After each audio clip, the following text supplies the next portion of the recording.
umpale woo leen ni coronavirus bi moo taxoon ñu arrêté saison 2019 2020 bu basketball coronavirus boobu mi ngi des ba tey mais teewul dañuy amal saison bu 2020 2021 tàmbali na depuis janvier ci noonu tey seen premier numéro seen émission bi nga xamante ne mooy 24 secondes ñu fas yéene ko amal fii nga xamante ne moo di Derklé ku ko wax xel dem ci Débalok di Derklé basket loisir club tey ñu war a waxtaanee lu yaatu ci club boobee seen histoire am nañu vécu am nañu passé waaye am na loo xamante ne futur bi ci la jëm mais d'abord suñu première rubrique bi moo nekk en zone dañuy dem seetaan laataa ñu ñëwaat. li ci gën a fës mooy fukk ak benneelu bis jëm ci championnat national bi nga xamante ni amal nañ ko ci week-end bi mu doonoon ay jongante yi am solo yoo xamante ni am na ay coppite sax ci classement bi leneen li nga xamante ni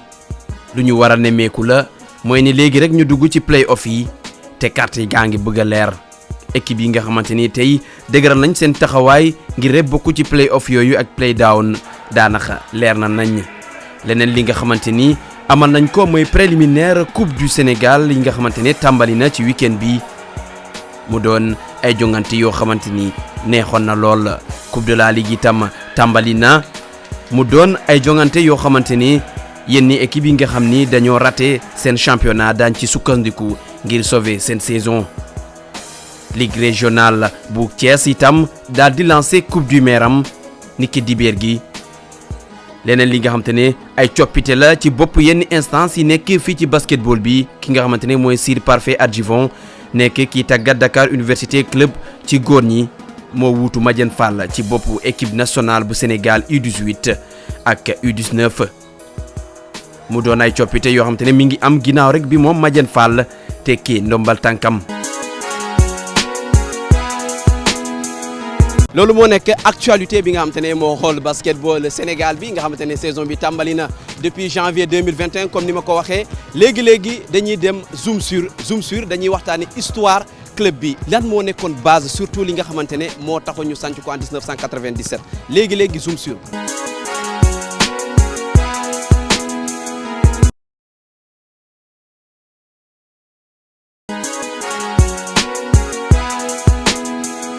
Débalok ça veut dire Derklé basket club bu ma ko doon créé je l'ai créé avec un ami Kélétigui Diané bon entre temps moom mu demaat police man ma continuer ko avec les jeunes bu ma xoolee idée bi comme dama nekkoon entraîneur au Sibac et j'habitais Derklé depuis très longtemps dama ne xaaral ma créé benn club tuddee ko Derklé basket club après bu ma xoolee ne Derklé basket club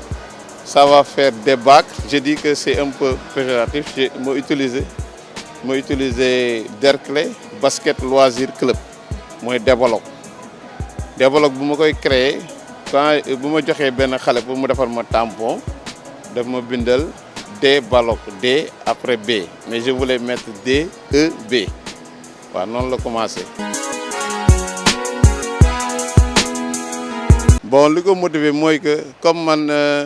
j'étais de Derklé je suis venu à Derklé depuis les années 61 ou 62 quand j'étais jeune j'ai fait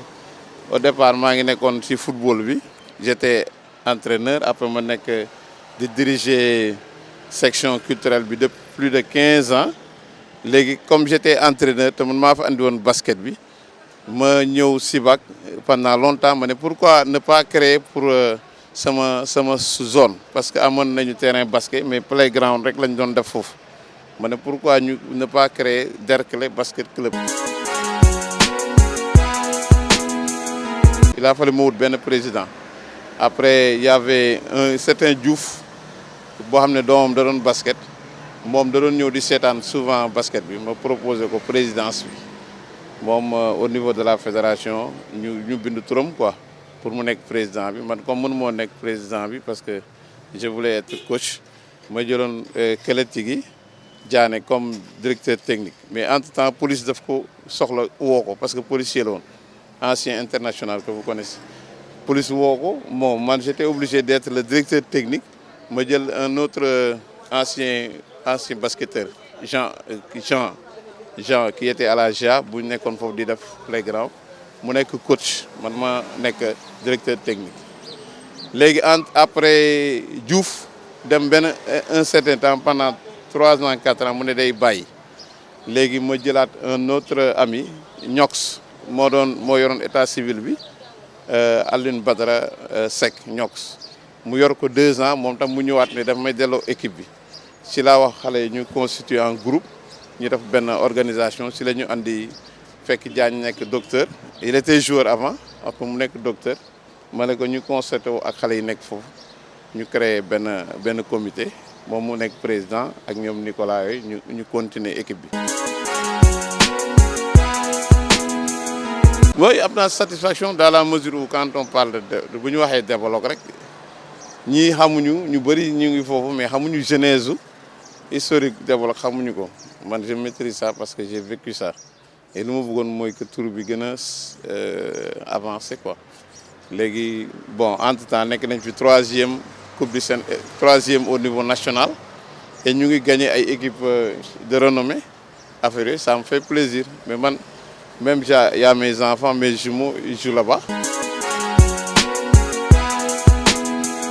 di ko jaajëfal Medoune Diop bokk ci ñi nga xamante ne ñoo sànc Débalok ñëwaat na ci histoire club bi gis ngeen club bi fan la jógee lan moo tax ñu sànc ko mais léegi dañuy waxtaan ci li nga xamante ne mooy présent bi ak futur li nga xamante ne mooy Débalok moo tax ñu ngi ak seen président Amadou Mactar Diagne Amadou Mactar déjà moom bu muy nekk président basketteur la woon daañu ci waxtaan président ñu ngi lay nuyu. waaw maa ngi leen di fay di leen gërëm bu baax ci seen teewaay di nuyu téléspectateurs yi ak bépp membre Débalok bépp supporteru Débalok ak waa Derklé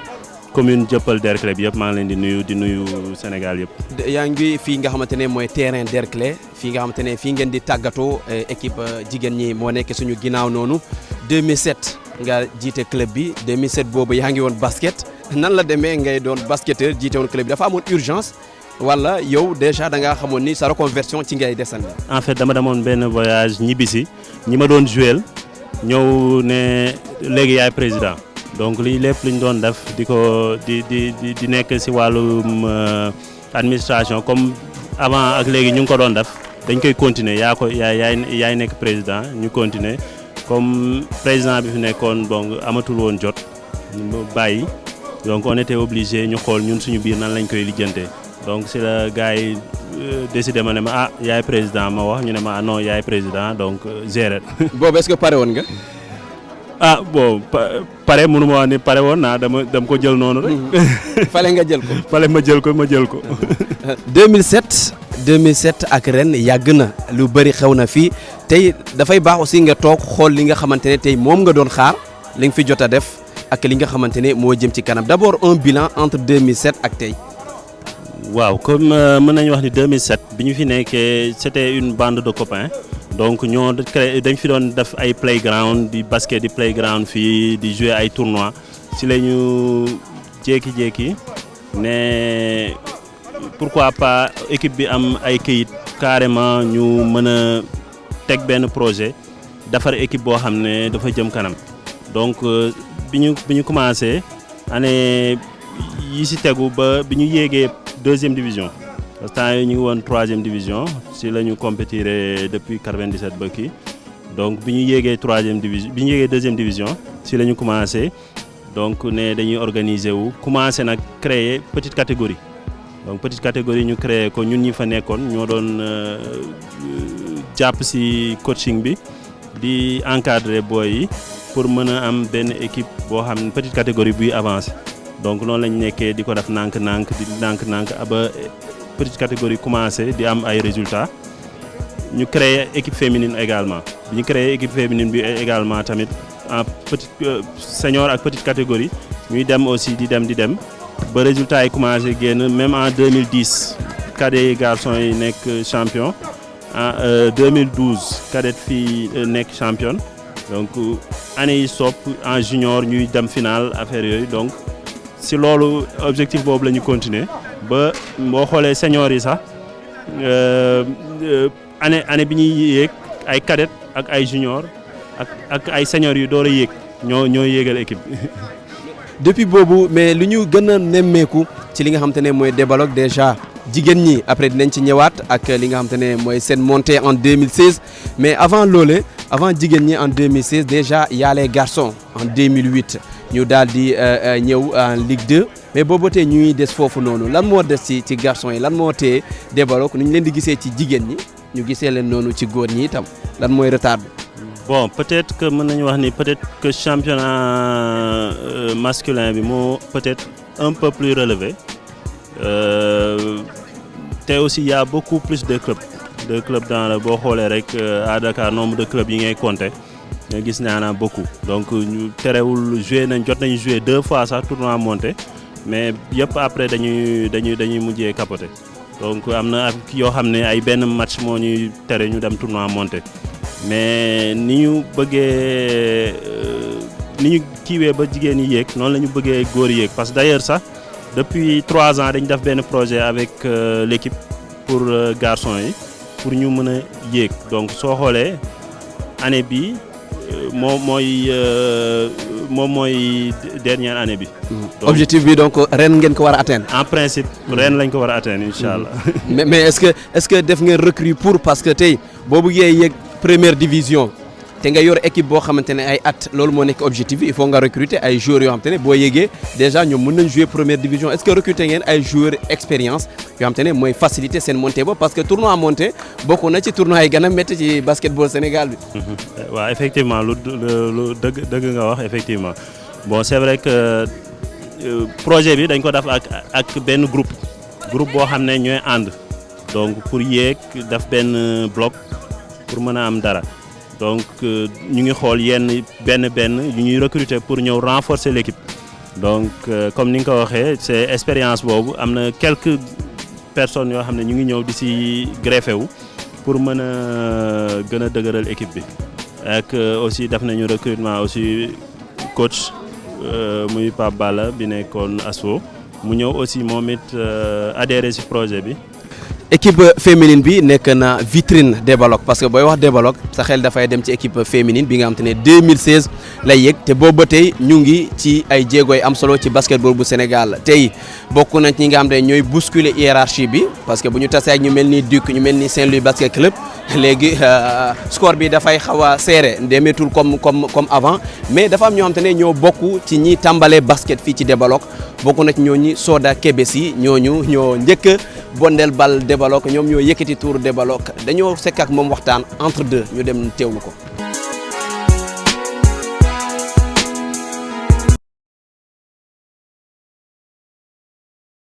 Débalok ni ma fi intégré mooy j'avais l'amour déjà du basket parce que sama papa da ko doon def ñu dëkk ci koñ bi boole ci donc bu daan ñëw di entraîner si di daw playground dama daan ànd ak moom di ñëw donc noonu laa initié noonu laa duggee ci équipe bi. dem ba ñu formé fi suñu benn équipe bu ndaw équipe de koñ di fi basket tous les soirs dem ba aussi ñu formaliser ko mu dem ba nekk Débalok. organisation bi ñu am tey amuñu ko woon démb waaw y a un réel bon am na bon bu mag bu ci am ci diggante boobu ak léegi parce que boobu ay xale lañu woon amoon nañ nag suñu formateur bu baax a baax bëggoon xale yi. nangu def sacrifice bu bari ci xale yi ñu koy woowee Diatta ñoom ñoo fi nekkoon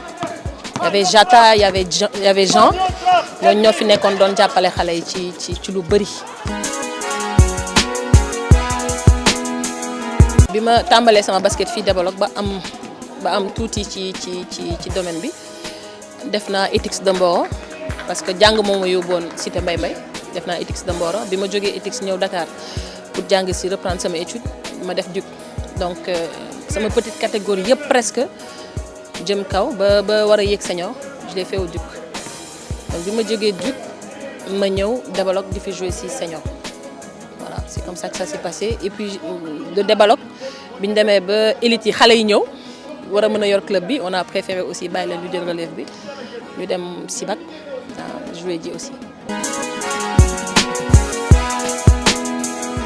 alors niveau basket bu ma dee wax championnat peut-être am na ñu ma ci xam parce que gis nañ ma may jouer mais côté trophée su ma ko dee am c'est côté UASU parce que côté UASU j'ai presque tout remporté avec avec lycée Blaise Diagne, avec comment ça s'appelle, IPG, j'ai presque tout remporté. Man basket passion la si man. Passion la si man, même su ma ko dee def c'est un plaisir, je le fais avec plaisir. Donc tout m'a marqué. aw ma benn année spécifique boo xam ne mën naa la wax ni que lii la, mais parcours bi ma def yëpp daf ma marqué. Soda Kébé Sy di ko jaajëfal président jigéen ñi vitrine la ci Développe parce que ñun boo waxee Développe sa xel dafay dem ci équipe féminine bi ngeen ciy def ay doole di ci joxe lépp yaakaar bi foor na ci. boo xoolee équipe bi def nañu ay recrues dem nañu ci ay joueuses xool nañu joueuses yi yu baax ñu dem jëli li fi nekkoon aussi conservé nañ lañ pour mën a am benn noyau boo xam ne du changer trop donc aussi def nañu ay recrues à l'extérieur jot nañu dem kii nu mu tudd Mali. dem nañu Mali dem nañu Cameroun bon am nañ sax benn Mauritanienne aussi donc. mais recrues yooyu dafay jafe parce que dafay demander non seulement moyen. dafay laaj projet bu dëgër. waaye itam prise en charge bi nan lay demee. waa prise en charge bi xam nga bon aussi am nañu accompagnement wu port. parce que moom mooy suñu sponsor leader. mook IPG. ak bon disons un peu mairie bi aussi. donc ñoom ñu ngi fii di ñu accompagner boo xoolee DG du port dina def ay moyens yu bëri ci équipe bi. ba pare di si jàpp personnellement parce que moom fii la dëkk aussi. il habite le quartier donc vraiment di mu ngi si def ay moyens di si jàpp le DG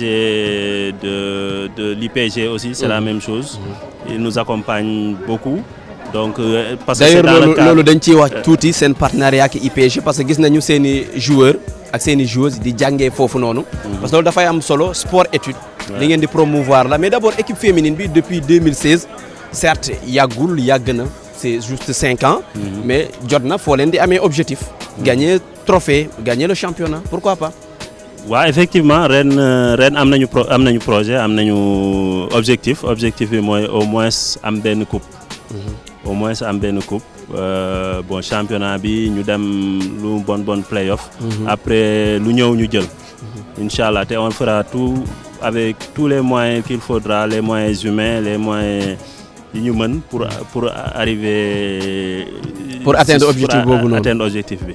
ak équipe bi ngeen yor Développe aussi dañ koo xamee ci petite catégorie. lu ngeen bàyyi xel la parce que participer nañ fii lu bëri ci li nga xamante ne moo di seeni ay tournois yoo leen di organiser wala ay camps surtout vacances yi ci camps yooyu noonu Abdoul Aziz Ndiaye ci la génn Abdoul Aziz Ndiaye nekk li nga xamante ne mooy suñu MVP tey suñu rubrique MVP Abdoul Aziz Ndiaye la ñuy àndal dem teewlu ko Cheikh Diop moo ñu defal naataalam. ci turu Abdoul Aziz Ndiaye lay wuyoo ci atum 2012 ba léegi. ndaw lii toll ci fukki at ak juróom benn mi ngi tàmbalee miin parquet yi ndànk-ndànk ak bal bu orange bi donte ne day yoon wi doonul wu mu tànn ndax ndaw li mu bëggoon mooy doon footballeur. à la base bëgguma woon basket football laa bëggoon mais mes parents c'était des basketteurs du coup dama waroon basket par force ci ñoom quoi. waaye gannaaw bañ ko tànnalee yoon wi Abdoul Aziz léegi jaar na ci te it amu ci réccu te ñi koy tàggat sax xam ne nañ ne da koo teel a miin. man maa formé junior li ma ci mën a wax ci booy xale boobu mooy peut-être progression vraiment ñu ngi koy entraînement boo xamante ne pour mu progresser la te en plus mi ngi progresser bu baax par rapport ak âge am ak par rapport ak te ni nga ko gisee noonu xale la te en plus bi muy doog a ñëw vraiment amoon na ay qualités yoo xamante ni ñu ngi ko gisoon ci moom mais. néanmoins basket moom à chaque fois dañuy continuer ci base yi et cetera ñoom seen fii la commencé basket bu mu commencé ba lépp fii la ko commencé fii lañ ko jàngalee lépp. basket bii mu nekk jamono yii naru ci woon a jaar ndax football la tànnoon tàmbali woon na sax tàggatu ci benn école ci Ndakaaru ci njëlbeen gi jafe-jafe la doon ngir rek ñu mën koo téye ci parquet yi waaye ginnaaw miin na ko rek daanaka rëccuutu ci lenn. bon dama doon forcer par force ma xëy 15 heures ñu may andi taxaw xaaral ma dem. ñibbi ñoom may yóbbuwaat. fi muy basketee jamono yi fa la amalee daanaka catégorie yëpp noonu sax tax na ñu koy tàggat nangul nañ ko xarañteefam donte ne day war na am lu mu jooyanti jëm ci wàllu pañe ñiy sànni ak it régularité ci entraînement yi. pour mu gën a mën a continuer ci li ñuy gën a mën a accentuer ci liggéeyam mooy surtout tir yi surtout tir parce que léegi basket bi toll na foo xamante ni léegi pour nga évoluer carrément il faut nga adroit ñu adroit parce que li may wax en général sama xale yëpp mooy il faut que ñu jàngal leen ni ñuy sànnee parce que basket moom léegi kiy dugal 2 points kiy dugal 3 points moo ko mën il faut que xale yi jàng ni dañoo war a tirer lu bari yoon et puis ñu am temps wu entraînement aussi. ba mu tàmbalee basket ba léegi Abdou Aziz Ndiaye mi ngi gën di xarañ saa su ne progression moom ñi muy àndal ñëpp ñi ngi koy nangul waaye terewul da ko booleeg njàng mi ndax foofee waajur yi dañ ko wax lu leer naññi. sama parent moom dañ ma teel avertir da ngeen sans école du ma di basket avant may ñëw entraînement il faut ma jàng ba pare. sacrifice yooyu Abdou Aziz Ndiaye amal ak it coono bi muy daj saa su ne tax na mi ngi tàmbalee am ay résultats ci atum 2019 mu nekkoon roi ci camp de basket bi nga xam ne organisé woon nañ ko terewul it li muy compétir saa su ne tax na rek moom mi ngi gën di xarañ.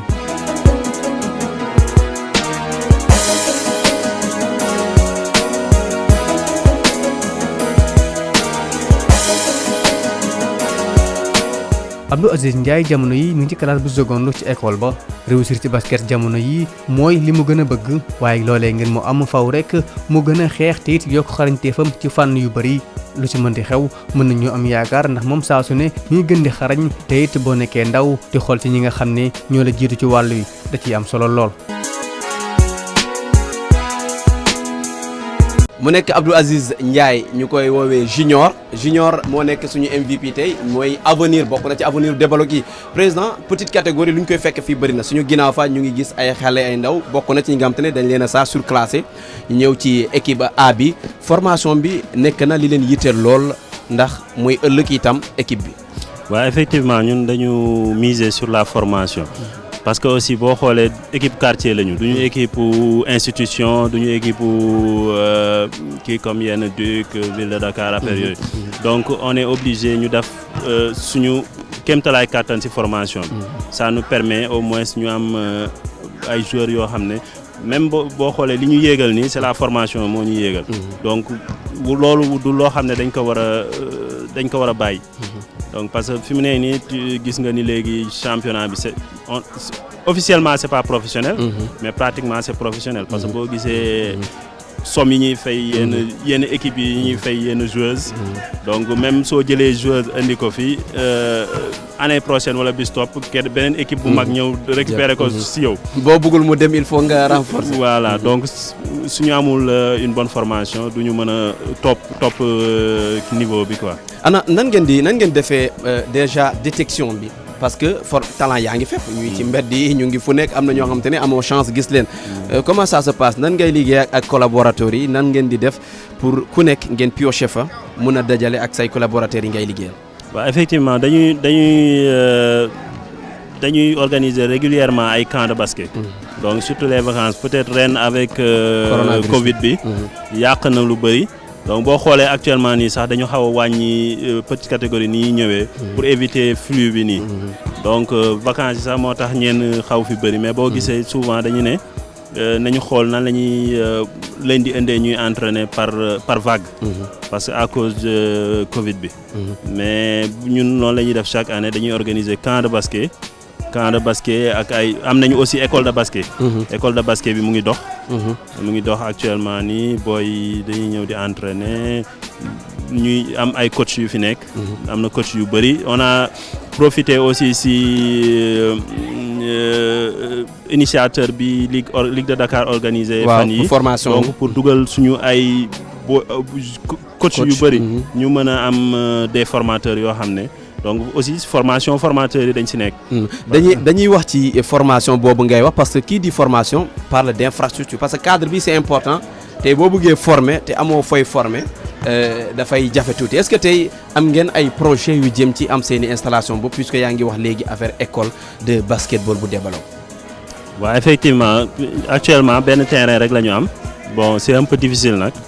mais on essaye de gérer avec ñu ngi aussi dafay.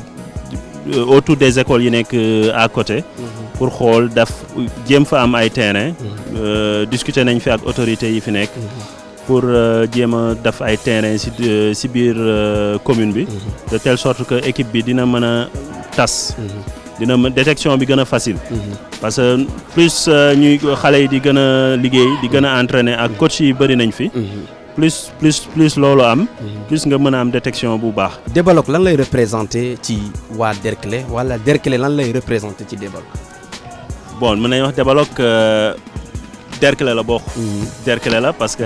boo xoolee Derklé mooy lan commune bi. commune bi Dieuppeul Derklé kii nu mu tudd Bourguiba. Castor ba Liberté yi sax yëpp ci Débalock la nekk donc am na identité boo xam ne Derklé la identifié wu. donc Débalock boo xoolee Cité Marine yëpp tout est. ngeen jël club bi delloo ko waa. Derklé ak waa koñ bi waa Derklé lañ ko delloo commune bi lañ ko jox. donc chaque fois sax dañuy wax maire ñu ne ko maire équipe bi sa équipe la. équipe bi sax mun nañu wax ni yaay président bi. donc yaa war a. supporters yooyu am nañ ci doole lool tax na damay laajte temps mort quelques minutes ma mun a nooy tuuti changer sama équipe peut-être temps mort boobu dañ koy jox supporters yi am na ay kàddu yi nga xam te ne yëkkati nañ ko jëmale ko ci Débalock mi nga xam te ne mooy seen club. li ma gis ci équipe bi ren mooy pare nañu fépp fu ñu war a pare waaw entraîné li ñu war a entraîné liggéey nañ lu ñu war a liggéey gëm nañ ni mën nañoo jëli ji li ñu bëgg. muy championnat. Débalock rek lañ xam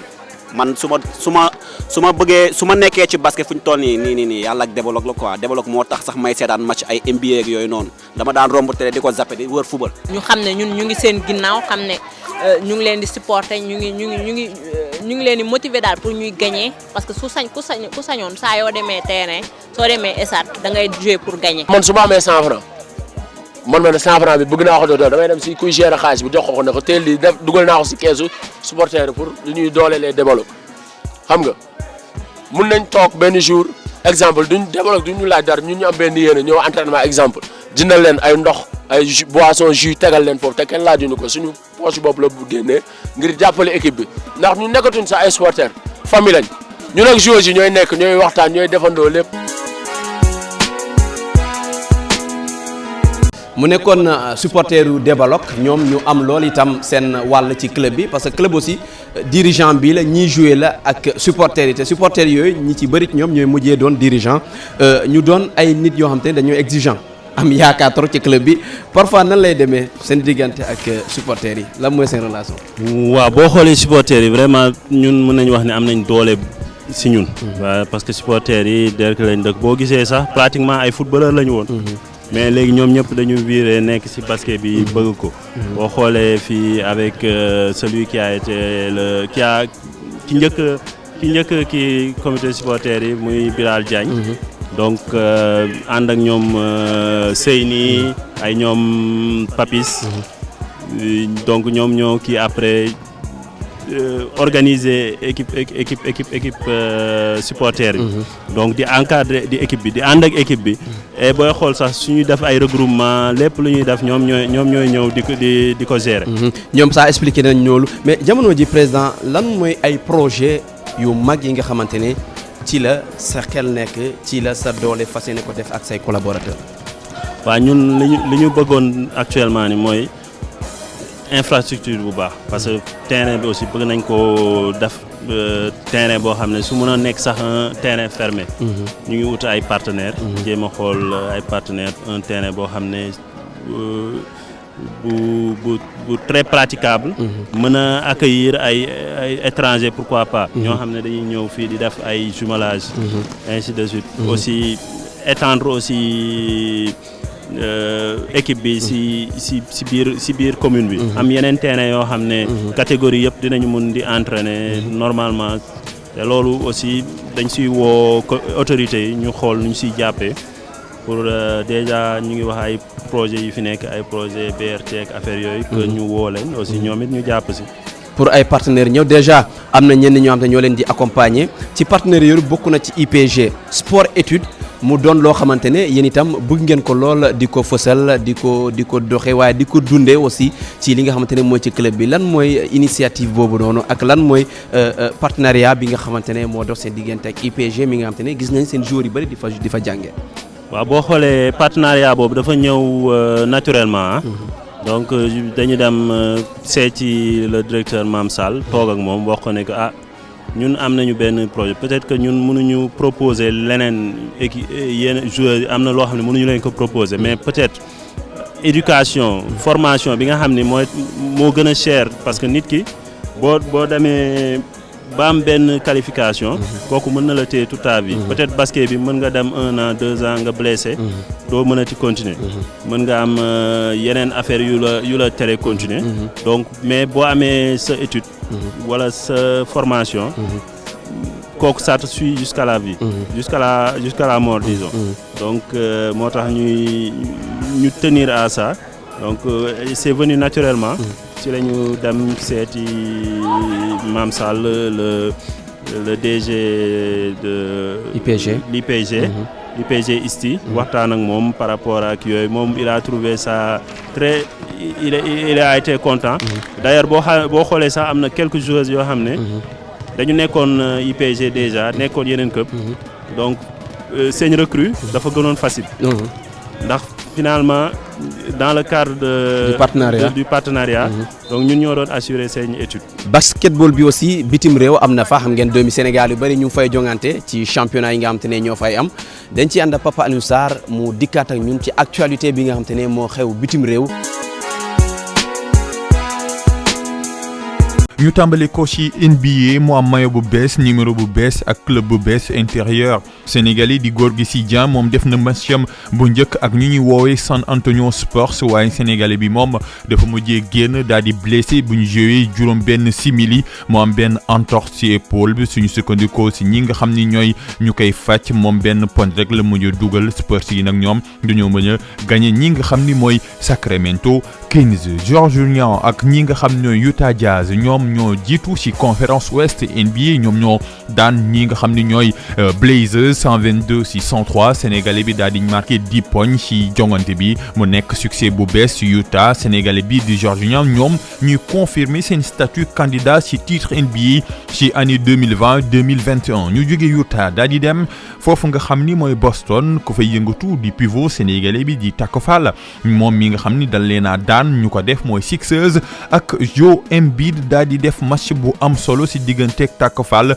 moom mi moo am ay stade yoo xam ne ci demewul noonu mu joué 9 minutes daal di dugal ñaari poñ jël tamit benn rebond ci soxna yi Fatou Diagne moom day dem ci équipe féminine basketball bu Université Houston année bii di ñëw benn sénégalaise boo xam ne ci moom mi ngi yëngatu ci Japon turam di soxna Fatou Sila moom dafa jël championnat li ñuy woowee ligue féminine japonaise ak équipe bi di Toyota Antelopes ñu daal di jógee Japon daal di dem ba France daal di fekk Ibrahima Fall Faye moom mi nga xam ne mi ngi yëngatu ci Monaco moom équipe am dañ ko dóor ku ko def mooy Cholet 97-76 gaynde gi daal di dugal fukki pañ daal di jël juróomi rebond ci ñaar fukki simili yum joué ci rencontre boobu nag ki nga xam ne mooy Amady Ndiaye moom dafa mujjee dóor ñi nga xam ne ñooy Nanterre 86-79 li nekk victoire bu am solo ndaxte ñoom buñ gëjee am ndam ci 28 octobre la ba léegi pivot sénégalais bi daal di dugal 11 points daal di jël 3 rebonds daal di jouer tamit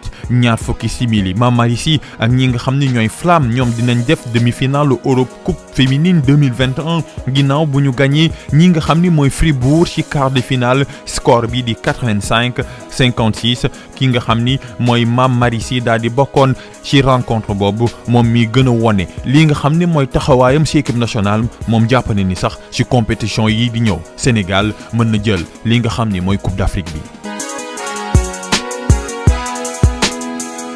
Président club géré ko Sénégal yombul parce que yaa ngi cité quelques partenaires mais parfois xam nañu partenaires yi ni muy demee ren amul entrée doo am xaalis bi nga xam te ne mooy jóge ci wàllum billetterie bi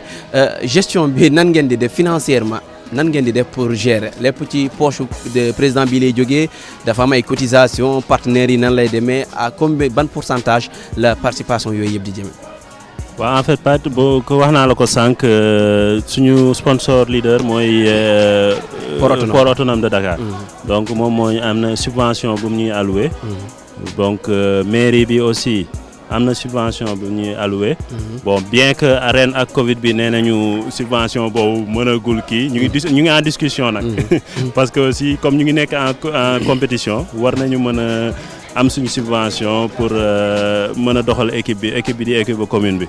donc aussi comme ni nga ko waxee y a les mécènes. donc même suñu partenaire di IPG. day participer. Il y a aussi les mécènes qui sont dans le quartier qui participent. Et aussi tous les membres dañuy cotiser des fois ñu def ay système de parrainage yoo xam ne dañu leen a diw yaay jël kii paasam yaay jël kii ainsi de suite loolu moo ñuy permettre ñuy souffler un peu pour bañ a le peu li ñu am ci kees yi ñu kii ko quoi. salaire développé mbaa duuful noonu mbaa ay 700 000 yooyu noonu ay salaire yooyu. non eggagul foofu nag. mais ñaan nañu mu egg foofu nag. mais daal yéen a ngi def lépp pour retenir joueurs yi. par rapport ak seeni li ngeen waxtaan contrat yi ak respect surtout terme contrat. voilà effectivement loolu moom on y tient beaucoup. respect contrat yi avec tous les joueurs toutes les joueuses les coachs. ñëpp li ñu diggante ak ñoom sur le plan financier yëpp dañ koy assurer peut-être plus même dinañu def plus dinañ aussi comme ni ma ko waxee système partenariat bi dina tax ñu def plus parfois mu am prime match yëpp bu ñu gagné dañuy am prime donc mu ngi noonu man recrue bu bees la war naa am prime match bii di ñëw président déjà médecin beneen liggéey la boo xamante ne dafay jël sa temps nga war koo boole ak basket bi aussi dañ lay gis Marius Ndiaye saa bu développe di jouer nan ngay def pour am ñaari temps yi waaw mais xam nga rek passion la nag donc am na moment boo xam ne doo noppalu ko doo tal yeneen donc bu équipe bi di jouer da ngay obligé boo paree lépp loo kii woon bàyyi ko ñëw pour seetaan équipe bi sa dernier mot peut-être yi nga xamante ne ak say partenaires ak ñi ngay àndal. waaw d'abord di leen remercier beaucoup di leen remercier ci teewaay bi may remercier aussi sama membre bureau yi nga xam ni fu mu méttee damay dellu ci ginnaaw seen ginnaaw ñoom it ñu xool nuñ koy lijjantee di remercier aussi suñu partenaires yi nag surtout di remercier le DG du port Ababacar Sadif Bey muy jàpp vraiment ci équipe bi malgré sans subvention bi sax personnellement dina ci jàpp di remercier le DG Pape Saliou Sall bu IPG ak bépp membre IPG donc di remercier aussi le maire de la commune aussi di remercier mécènes yi nekk ci quartier bi suñu benn partenaire moo ñuy assurer souvent suñu regroupement bi muy Salde ak Débalok Diaspora muy benn kii ren lañ ko sanc avec Ibrahima Diallo. di ko jaajëfal Amadou Mactar Diagne mooy président Débalok Derklé Basket Loisir Club moo nekkoon suñu premier numéro bu 24 secondes tey ñu ñëwoon fii ci Derklé waxtaan ak ñoom gis ngeen lu ñuy waxtaan waaye basket dañ koy jàng xam ngeen ko nekkul loo xam te ne da ngay xëy rek mën ko comme ni Sele mënee caméra bi Serigne Saliou Dem mën ci wàllum son bi ak Seyni mën ci wàllum oto bi noonu la itam dañuy jàngale basket ba mën ko moo tax dañuy bàyyi ak yéen ci li nga xamante ne mooy fondamentaux basket tey dañ leen di jox benn leçon ku ñu koy defal mooy Alfou Seyni Badiane di leen jox dig daje ci benn numéro bu 24 secondes. tey leçon du jour si affaire marché la ñuy waxtaan parce que bu ñu waxee basket maanaam